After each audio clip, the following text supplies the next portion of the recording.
ರಾಷ್ಟ್ರೀಯ ಹೆದ್ದಾರಿ 66ರಲ್ಲಿ ನಿನ್ನೆ ಬೆಳಿಗ್ಗೆ ದ್ವಿಚಕ್ರ ವಾಹನ ಸವಾರಿ ಗುಂಡಿ ತಪ್ಪಿಸಲು ಹೋಗಿ ಲಾರಿಯಡಿಗೆ ಬಿದ್ದು ಸಾವನ್ನಪ್ಪಿದ ಘಟನೆ ಬಳಿಕ ಎಚ್ಚೆತ್ತುಕೊಂಡಿರುವ ಹೆದ್ದಾರಿ ಪ್ರಾಧಿಕಾರ ಇದೀಗ ಗುಂಡಿ ಮುಚ್ಚುವ ಕೆಲಸವನ್ನ ಆರಂಭಿಸಿದೆ.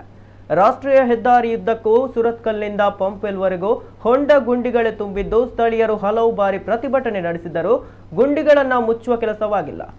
ಇಲ್ಲಿ ನಿತ್ಯ ನಿರಂತರವಾಗಿ ಹಲವು ಅಪಘಾತಗಳು ನಡೆದಿದ್ದರೂ ಎಚ್ಚೆತ್ತುಕೊಳ್ಳದ ಹೆದ್ದಾರಿ ಪ್ರಾಧಿಕಾರದ ಅಧಿಕಾರಿಗಳು ಜನಪ್ರತಿನಿಧಿಗಳ ಬೇಜವಾಬ್ದಾರಿಯಿಂದಲೇ ಯಾರ್ಯಾರೋ ಅಮಾಯಕರು ಕೈಕಾಲು ಮುರಿದುಕೊಳ್ಳುವಂತಾಗಿದೆ. ನಿನ್ನೆ ಬೆಳಿಗ್ಗೆ ಕೂಳೂರಿನಲ್ಲಿ ಮಾಧವಿ ಎಂಬುವರು ಸಾವನ್ನಪ್ಪಿದ ಬಳಿಕ ಸ್ಥಳೀಯರು ಇಲ್ಲಿ ಭಾರೀ ಪ್ರತಿಭಟನೆ ನಡೆಸಿದ ಬಳಿಕ ಎಚ್ಚೆತ್ತುಕೊಂಡಿರುವ ಪ್ರಾಧಿಕಾರದ ಅಧಿಕಾರಿಗಳು ಇದೀಗ ಗುಂಡಿ ಮುಚ್ಚುವ ಕೆಲಸವನ್ನ ಆರಂಭಿಸಿದ್ದಾರೆ.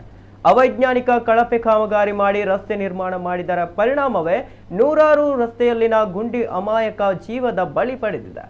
ಕಳಪೆ ಕಾಮಗಾರಿ ಮಾಡಿರುವ ಅಧಿಕಾರಿಗಳ ವಿರುದ್ಧ ಇಲಾಖೆ ವಿರುದ್ಧ ತನಿಖೆ ನಡೆಸಿ ತಪ್ಪಿತಸ್ಥ ಅಧಿಕಾರಿಗಳ ವಿರುದ್ಧ ಕ್ರಮ ಕೈಗೊಳ್ಳುವಂತೆ ಸಾರ್ವಜನಿಕರು ಆಗ್ರಹಿಸಿದ್ದಾರೆ.